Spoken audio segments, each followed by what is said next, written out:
Assalamualaikum warahmatullahi wabarakatuh. Saya Nabila Fikriah dari kelas 12 IPA 1. Kali ini saya akan mempresentasikan beberapa gambar yang terkait atau berhubungan dengan teori-teori asal-usul kehidupan. Nah, tapi sebelum itu saya akan menjelaskan sedikit tentang teori asal-usul kehidupan.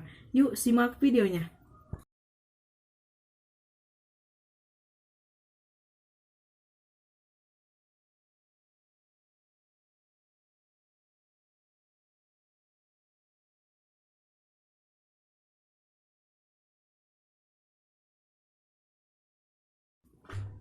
Nah, ada gambar di sini, gambar yang pertama yaitu percobaan dari Francesco Redi. Francesco Redi ini yaitu orang pertama yang melakukan percobaan untuk menyanggah teori abiogenesis.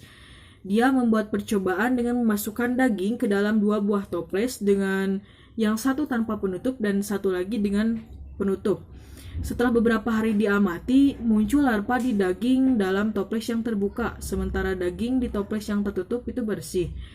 Redi pun berkesimpulan bahwa belatung tersebut berasal dari lalat-lalat yang masuk dalam toples dan bertelur di sana.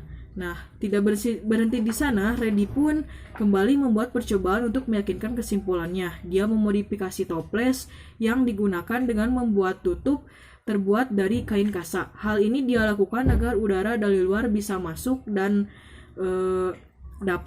terjadi pembusukan daging. Tetapi lalat tidak dapat masuk sehingga mencegah munculnya telur lalat. Hasilnya, daging tersebut membusuk dan tidak ada larva yang lahir. Nah, pada gambar kedua ini ada percobaan dari Louis Pasteur, yaitu ahli biokimia kebangsaan Perancis, berhasil menyempurnakan percobaan Spallanzani sekaligus mematahkan teori abiogenesis. Nah, Pasteur ini memodifikasi salah satu wadah yang digunakan Spallanzani dengan wadah labu berleher panjang. Untuk apa?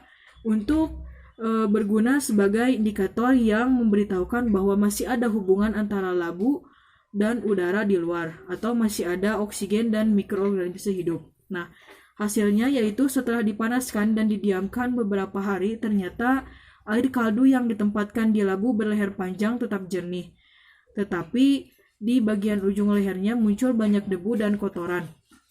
Sementara pada wadah yang terbuka mengandung mikroorganisme.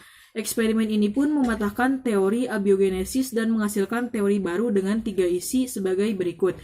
Yang pertama ada omne vivum ex oppo, yaitu semua makhluk hidup berasal dari telur. Yang kedua adalah omne opum ex vivo, yaitu semua telur berasal dari makhluk hidup.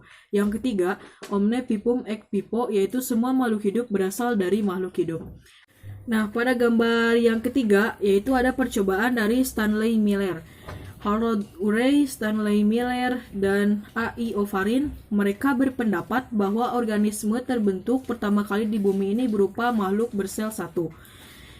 Selanjutnya, makhluk tersebut mengalami evolusi menjadi berbagai jenis makhluk hidup seperti protozoa, porifera, coelenterata, moluska, dan yang lain-lain.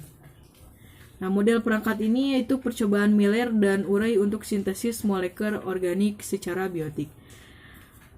Eksperimen Miller dapat memberikan petunjuk bahwa satuan-satuan kompleks di dalam sistem kehidupan seperti lipida, karbohidrat, asam amino, protein, nukleotida, dan lain-lainnya dapat terbentuk dalam kondisi abiotik.